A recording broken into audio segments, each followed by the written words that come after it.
crack on with our subject for today.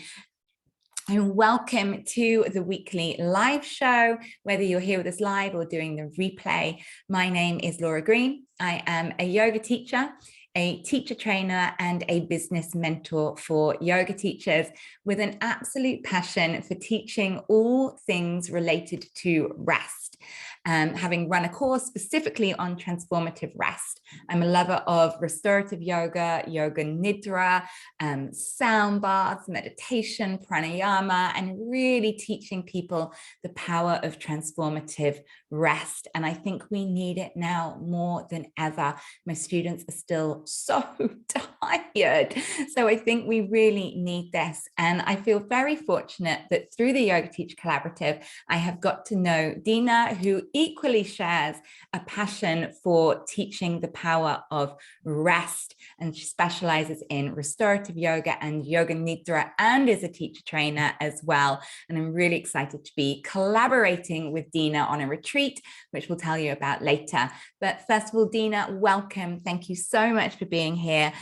Tell me a little bit about you and how you fell in love with teaching rest. Well, I have been teaching yoga for years and years, more than 20 years. And I've always been quite a yang style of person, really not that interested in slowing down and listening inwards, more about putting stuff outwards. It occurred to me when I discovered that there were other styles of yoga. I was really into Ashtanga and Vinyasa flow and yoga to music and everything that was very stimulating. It slowly occurred to me that perhaps there was another side to things. So I started out with Yin. I trained with Sarah Powers, and I found it incredibly difficult to be still, to be just listening to each bit of information coming from inside of me. I found that quite challenging, which made me realize that it was going to be something that I needed to work on. So I explored further. My first experience of yoga nidra, I fell asleep, which I think most people find that they do. But then it transpired that I wasn't completely asleep. I had other, chatting to people afterwards, discovering that I did hear some of the stuff, that actually I wasn't quite asleep, that I was in some strange altered state. So then I became really curious about that. But it's been a long process. And as with all of yoga, the understanding is constantly evolving and changing as we experience it in different ways. And as we evolve and change, our relationship to it changes as well. But I'm a big fan of anything restful now. And I think these days, a lot of us think resting is sitting back watching Netflix. But there are different types of rest. Yes. And I think the journey you have had from, the yang, same, my first training was Ashtanga. And I think that mirrors a lot of our students' journeys as well. The yang being more accessible, and actually the stillness, the pause, the quiet of slower practices being the greater challenge. But there seems to be so much more interest and thirst for them. I trained as a restorative teacher 13 years ago, and it took me about 3 years after I trained before I first put a class on, and nobody knew what it was. I remember hosting another teacher for the first ever Yin class Southampton had. We didn't know what this was, and I look, a decade later, there's a real thirst from our students now for us to guide these practices, which is really exciting. So let's start with, and I've got lots of guilty confessions with all of this in what I've learned in the last 12, 13 years. I used to say I was teaching yoga nidra when it was a shavasana anywhere over 10 minutes, and I maybe guided it. I have subsequently had my eyes so fabulously opened, but let's go right back to the basics. What is yoga nidra? Someone's never heard of it. Well, that's a very good question, and quite a big question, because yoga nidra is so many things. And it could be a very long shavasana. And, you know, each time we practice Yoga Nidra, we may have a slightly different experience of it. But essentially, it is a practice. It's a practice, but it's also a process. So the Yoga Nidra state isn't just one place. It's a continuum of states. So it's a process that we go through in the practice. Yoga Nidra can also be thought of as a form of awareness or a state of consciousness. But as I just said, it's not a static state. We are surfing states of consciousness. Very simply, a guided relaxation. Yoga Nidra is a form of relaxation. And in that, we may fall asleep. We may be surfing between different types of sleep states. But essentially, Yoga Nidra practices are techniques that access different states of awareness. Okay. But so when you say different states, yes, are and different states of sleep, and I'm very aware that Yoga Nidra has a step-by-step process, which I think maps with these states. Are they each deeper states of relaxation, almost like taking my foot off an accelerator pedal in a car, slowing down, or are they just different states? Do they map with brain waves? Do we know what's going on within us?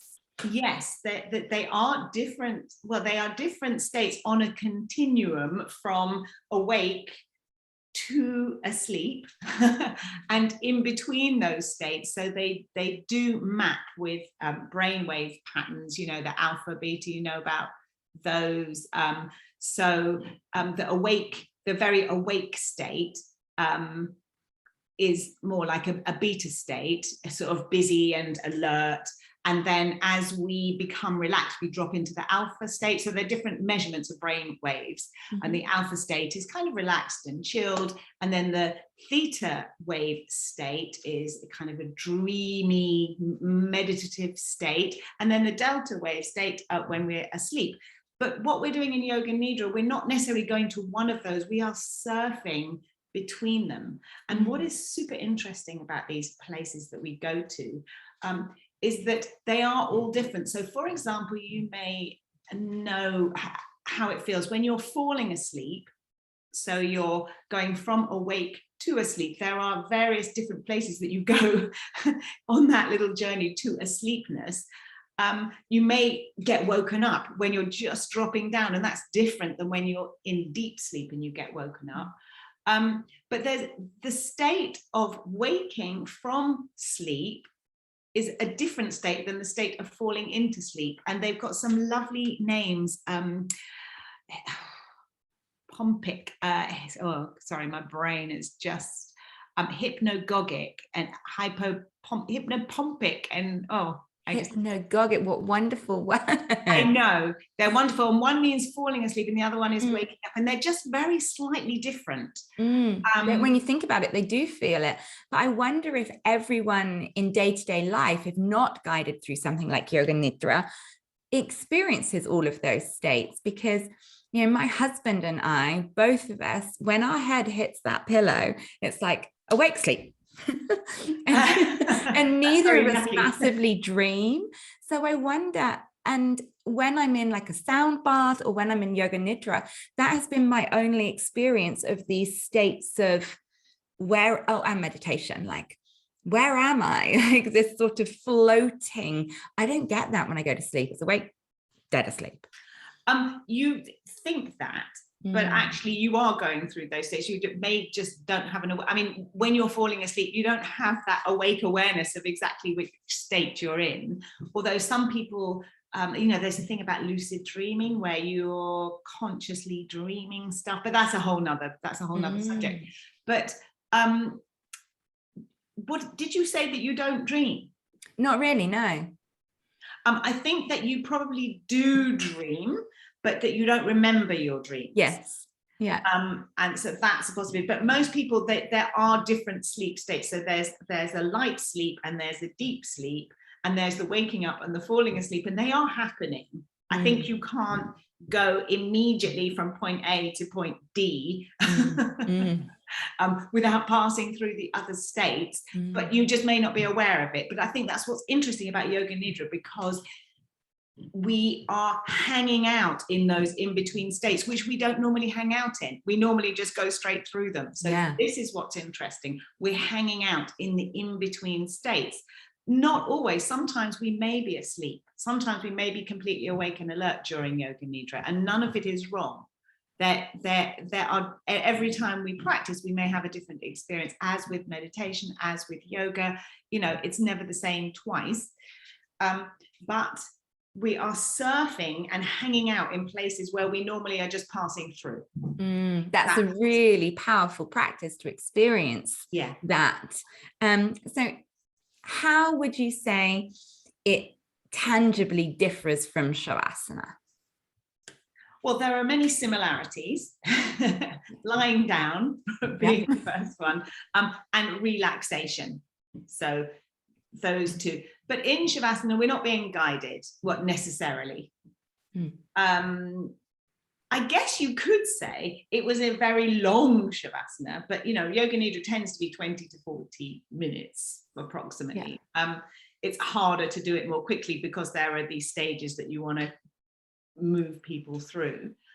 What the difference, I mean, it depends what you call Shavasana, because what is happening when people are in Shavasana, what's actually going on? Some people are in a Yoga Nidra state. They might just drop into it.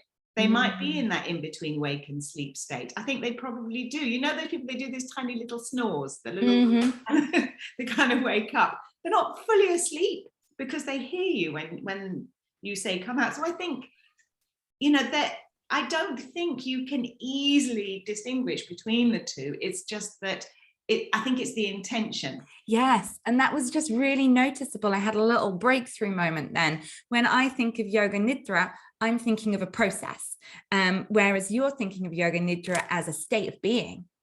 You know, and actually what's bringing us into that state leaves more open space for the individual's experience, and it being less black and white, whereas me going, oh no, isn't it just a process? I've got to take someone through these different stages, whereas you, it's a state of being. Yes, so it could happen in Shavasana. I mean, they are overlapping things. I think they're not completely different, because also Yoga Nidra, people's experience can be just like, oh, it can have felt just like a long Shavasana. But it depends what you think Shavasana is, because everyone's experience of Shavasana could be slightly different. But that's fascinating. Ideally, I mean, sometimes when I'm trying to explain it to people and they really have no idea about any of these things, I'll say it's a guided relaxation. Yes. That's how I'll define it. Yeah, and I think that's really important when we're actually marketing things that have a Nidra involved, is do potential students understand the terminology? And, you know, could you say Yoga Nidra brackets extended relaxation, so it's not a term people have yet to know. So what if we were looking at the classic process of guiding a Yoga Nidra?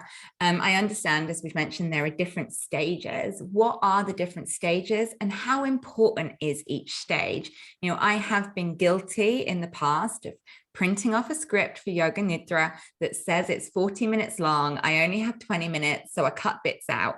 Am I being terrible? Absolutely not. Absolutely not. There is no hard and fast rules about Yoga Nidra. Like any of these practices evolving, particularly as we are no longer practicing yoga as they did 500 years ago. Yoga Nidra has evolved and can be offered in many different ways, and there are no hard and fast rules. However, you know, basically you need to take them into it with awareness and bring them out of it with awareness. But what happens in the middle bit, there are stages. So basically, when it came to the West by this guy, and you're probably looking at this back to front. No, it's right way around, actually. Okay, in the 70s, Swami Satyananda brought Yoga Nidra to the West. And he had created this 7 stages. However, they're not hard and fast. I have like 10 stages, but I don't use all of them all the time. I mean, what I say when I'm teaching teachers to offer this is that the beginning and the end are the most important bits, you know, the preparation, the setting up, and the settling them into it, and the finishing, the returning, the bringing them out of it. Those are the important bits. And what happens in between, so there are many different possibilities. One is, which many people have heard of, sankalpa, which is like setting an intention, or an affirmation. And there's many different ways that you can offer a sankalpa, and a lot of teachers believe that it shouldn't be just like, you know, something you're wishing for, but it should be something that comes from your higher, inner, deeper self, and that may or may not arise each time. So you may not have one, and that's fine too. But the idea is that you have an intention for your life, not so much for this week necessarily. Or you can do it for the, you know, you can do it any way you like, but that you're planting this seed at the start of the practice that you then return to at the end of the practice, and that seed is nourished during the practice. It's nurtured and buried more deeply into your subconscious. And so then it can kind of work with you on a deeper level. So that's one important part. The rotations of consciousness, or body rotations we call them, it's a bit like a body scan, but it's not quite the same, because you're basically taking your awareness to the different parts of the body and triggering that part of your brain that corresponds to that body part. Every time I've done one of those in a yoga nidra, guided, you know, when I've been a participant, I notice they go very quickly. Is that just the people I've experienced with? You know, it'd be like right thumb, right index finger. And I quite like the speed of it. My mind's jumping. Yes, it's rhythmic. It should be rhythmic. Some people do it faster, some people do it slower, and people have different preferences. Again, no right or wrong. But the rhythmic, I like that idea. It's rhythmic. I prefer it not to be too slow, because I get kind of bored and I know where we're going next. I'm like, oh, come on, you know, I'm already at my thumb now. But it's really interesting, that rotation of consciousness triggering different parts of the brain. For me, and here's the thing, you know, it is not one size fits all, but for me, that takes me into a state of deep relaxation. That I use it when I can't sleep. I know the you know, different places, the order, and I know the one that works for me. And there are different orders. If you look at different yoga nidra scripts, there can be slightly different orders. You can start at the top of the head and go for the front of the body, or you can start on the right side and then do the left. There's different ways you can do it. Yes, that came up in my teacher training just now, because I've got a hypnotherapist on the course, and the hypnotherapist always guides down. And there's an energy healer in the course who guides up, and it was really interesting. And I guide right to then left. Exactly. So it's good to know that you notice your preference, you try different things, and you see what aligns with your intention, maybe. Exactly. So it works for me, and I use it to go to sleep at night. The body rotation, it sends me to sleep every time. Okay, so it may not work for everyone, but there is this idea that by moving your awareness through the body in a particular order will trigger different parts of the brain and have an effect on your state of consciousness in some way. To be honest, I wonder whether science really has caught up with all of this yet, that they understand a lot. They can actually look at what the brain parts that are being triggered, and there's so much more that they know. But the brain is such a huge and wild and wonderful thing. And you know, I think there is still a lot that they don't know, but that has been discovered, that if you do this might happen. Yes, that's where we're at with it, and that was discovered a long time ago and came over to the West in the 70s. That was one of the things that blew my mind with Julie Hemmings, who I've been training with recently, and she was talking about Tantra and the science of Tantra, and she was saying, you know, we think of science, we think of people in lab coats, but actually when they talk about science in Tantra, the science is your own experience. Yes. And if that is your experience, that is your science. That is your truth. Well, it is, because I think the idea, and we're getting off the point a little bit here, but that I think science changes when they discover more things. There's a lot of things they say, definitely, this is this. And then, 10 years later, they say, actually, it turns out we were wrong, I mean, they are great, but they don't know everything. And there's some things that we just have to feel for ourselves. And that's what yoga is about. How does it feel for you and what works? But getting back to the stages, so that there's usually, after the body rotations, some awareness of breath in different ways. It could just be watching the breath. It could be counting the breath. You can even do pranayama practices while you don't actually physically do them, but you sense the air coming, in through this nostril, out through that nostril, something like that you can do.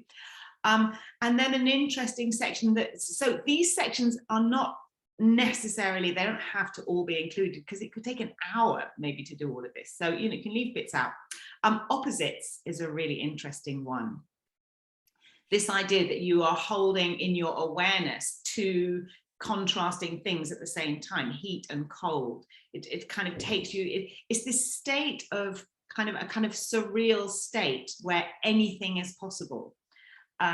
So a lot of nidras include this idea of looking at one extreme, or things that may feel uncomfortable, but in this comfortable environment. So imagining heat, intense heat, and then imagining intense cold, and then flipping between the two, and then imagining them at the same time. These slightly surreal and impossible things, you are making them possible in this environment, with the idea that our brain has this capacity for imagination and fantasy, and that we could experience that as reality. Yeah, experience a different way of being. I think one of my favorites is holding a heaviness and a light and floating. And I can physically feel that in my body, like heavy, rooted, grounded, but light and floating. I love it. Absolutely. So there are many ways these can be used, and so working with people, and I'm not suggesting that as yoga teachers without full training that we do this, but if you're working with someone with something like PTSD, that you could suggest something that maybe could be triggering for them. If you know them well, if you understand, if you're a trained psychologist or psychotherapist and you know what you're doing, then it can be, you've got them, they're very relaxed, and that maybe they can allow for an experience that could be very difficult to manage in this safe space. That was one of the first things that really opened my eyes, was when someone who has done a lot of training in Yoga Nidra explained to me how it could be worked one-on-one therapeutically with someone with phobias, and I just blew my mind. And there is a lot of crossover. People have done a lot of clinical psychological research into Yoga Nidra, and wow. Yeah, the research is happening now, but as I said, this is not something to be taken lightly and to be, oh yeah, let's try this on you. But it's good to know that depth and power is there if someone felt so cool to train to that level. Absolutely. And so you're going through, so we're going through these different stages of the practice. You can go to opposite, you can go into visualizations, and there's different ways, you can offer them a suggestion. Imagine you're on a beach, up a mountain, in the woods, in the somewhere. You can kind of fill in a picture for them, and you can make that into a story where they meet someone and someone has some important information for them, or they see a symbol, and what does the symbol mean? You can get really creative, and this is where I go to sleep, this bit. But maybe you go to sleep, because this is what's so interesting, and that's why I love teaching this on retreats, because you have the Yoga Nidra, and then you will have dinner or whatever, and then people are chatting about them, and someone says, oh no, I was asleep, I don't remember any of that, and then someone else is saying, but the bit where we put the bucket down the well or whatever it was, and they're like, oh, I do remember that. There's your sleep and wake are not two defined places. There's places in between, and things are happening. Just to remind me, what one of the stories that I heard about the history of Yoga Nidra is that a caretaker in a school, 500 years ago or whatever, he had to work during the night because they were busy in school during the day. So he did all his jobs during the night, and he was asleep during the day when they were having their lessons. And so he discovered that he was learning in his sleep the lessons that they were being taught. So that is part of it, you know, that other things go on during sleep. I don't know if you ever had these dreams where you could speak another language fluently. Have you ever had that? You know, language that you don't know. But anyway, there's all kinds of interesting things that can happen in that state. So when you're offering suggestions of visualizations, you are kind of sending the conscious, you know, you're sending them into, you're offering the unconscious to bring information to the conscious. So you're saying, you know, made me really think. Yes, I don't dream in another language, but I've always thought I have my best ideas in the shower, but I probably cultivated them in my sleep. Now I think about it, I used to think it was just the spaciousness of a shower. I wonder if that's because it's in the morning. It's the first thing I do. Well, you may have noticed how, like, if you wake up in the middle of the night and you can't sleep, the type of thoughts that you have then, and worried, and oh my God, it's so difficult, and how am I going to do this? And oh, it's so stressful. And then you wake up in the morning and you think, why was I so worried about that? Yeah. It's a different, you're in a different mind state. It doesn't seem so complicated, but often I will go to sleep with something, and in the morning I'll think, that's clear. I know. So I think a lot happens in that brain processing, the stages of sleep and dreaming. Well, deep sleep is more about the body repairing itself, that's why we do shavasana, so that we be still and relaxed, the body can repair itself and do what it needs to do without us getting in the way. And the dream state, when the body's completely relaxed, then the brain can start doing whatever it needs to do, storing information, filing, getting rid of stuff, organizing stuff. That's what's happening in those states. It's a kind of mental flossing. Yes. And so that's why those states are important. So if we can access those states more consciously with an intention, that's kind of a yoga nidra. We're trying to access those different states and kind of be guided in a safe and healthy way to process things, maybe, or to, you know, we can use yoga nidra for so many things. We can use it for rest. We can use it for problem solving if that's our intention. We can use it for creative thinking, to enhance our productivity. That there are so many things, and it may be that we do set an intention, but we get something else. It's kind of like you get what you need. Yes. Yeah. So it may be that you think you want to do this, you know, problem solving or creative processing or whatever, but it turns out you need rest. Yeah. And then you fall asleep, and that's that, you know. So those are kind of roughly the stages, the body rotations, the breath, visualization, the opposites, visualizations, and then you come back to the sankalpa, the intention. So you've planted the seed at the start and you bring it back up towards the end. And then, you know, the coming back. I mean, it's a journey. So, you know, you don't just want to go here, wake up, that's it, we're done. Because a lot of times people come out of yoga nidra and they've been in a super deep state, and they can be feeling quite spaced out. Yes. They can forget things and walk out, you know, without their shoes. And so you want to give them a little bit of time coming out and settle. And also, you know, they may sometimes, if something has been kind of triggered, they may feel a little unsettled.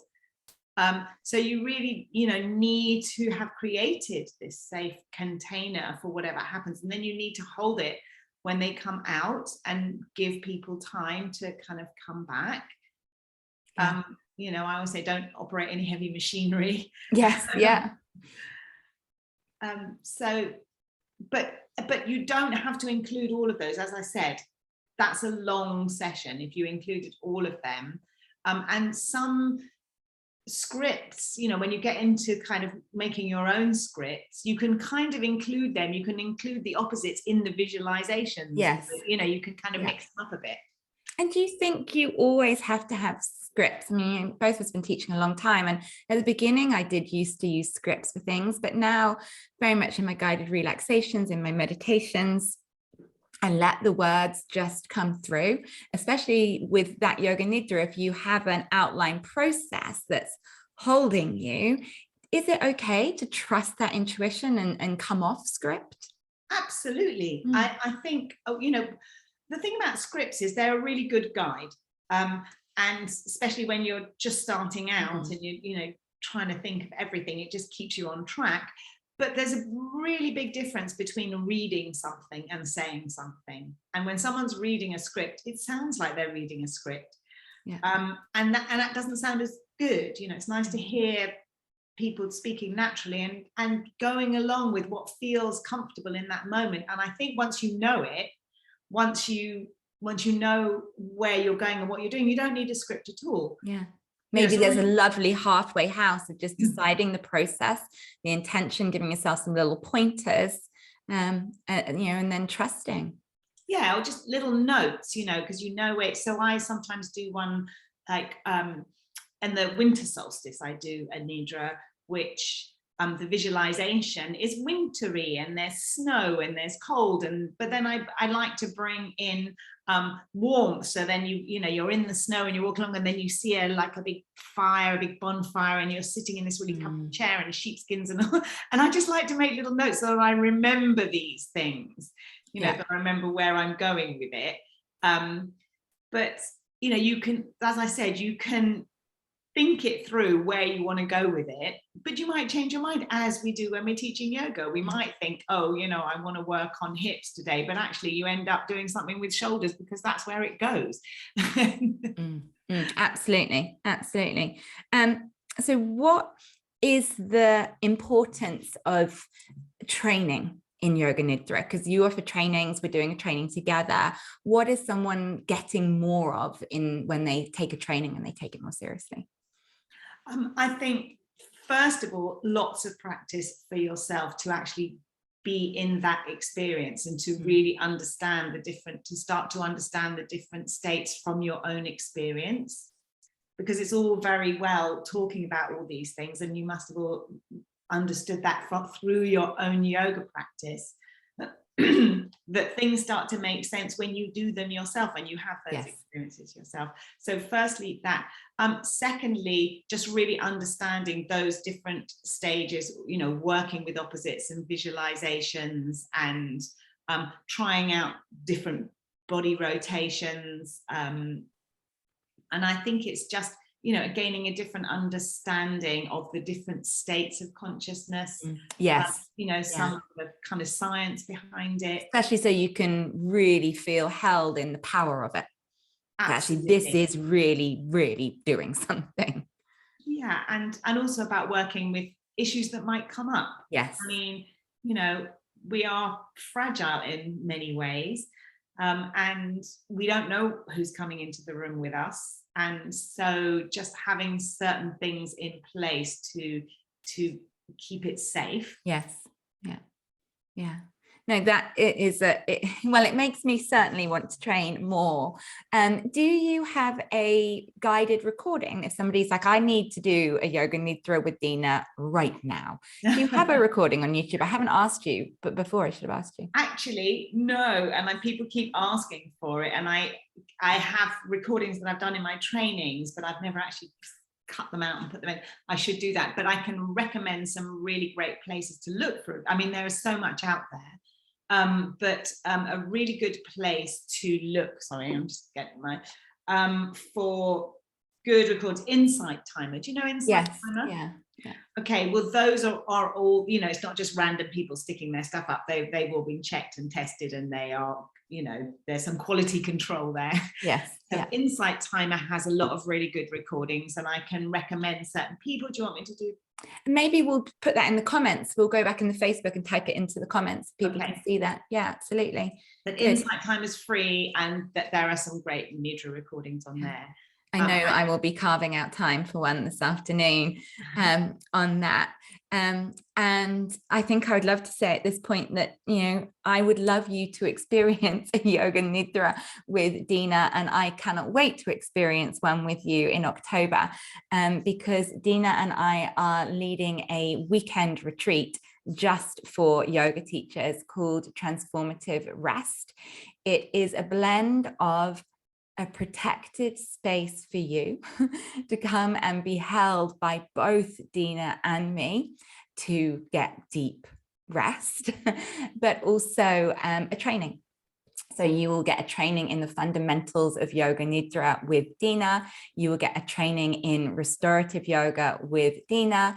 You will get a training with me in the alchemy of touch and the yin of touch via Thai massage, so that you could be including Thai massage at the end of shavasanas, in classes, on retreats, one-to-one, to support students physically dropping into deeper states of relaxation.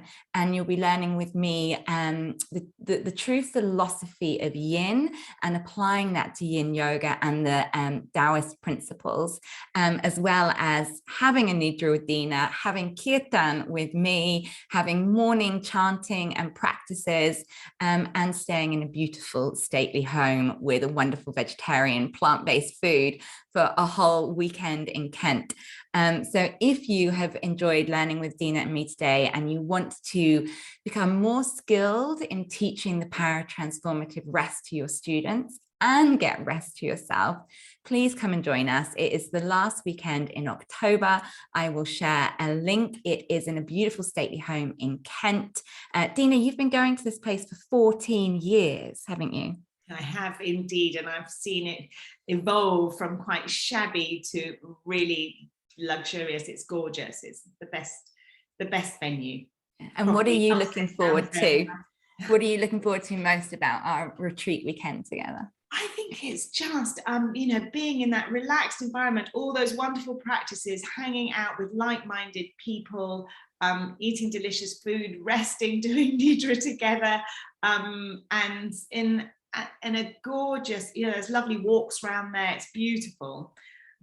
So yeah, I'm really delighted that we're going back again. Me too. I honestly cannot wait for this collaboration. And this collaboration came out of this group, the Yoga Teacher Collective or Collaborative, got the name wrong of my own group, where we are constantly here saying collaboration over competition. And that has led to what's going to be a really beautiful retreat with us in October. So Dina, I'm going to share in the post links to you, how people to find you, and you'll put in maybe some recommendations from you. Yoga nidras people wanted to do today, and just having a quick look, see if anybody has any questions. And if you do have any questions, please just share them in the comments. Dina and I will pop back in at other stages and answer those. And if you're doing the replay, thank you very, very much for joining us. And we hope to see you in October in Kent for Yoga Teachers Retreat on Transformative Rest. Thank you very much. Thank you, Laura. Okay.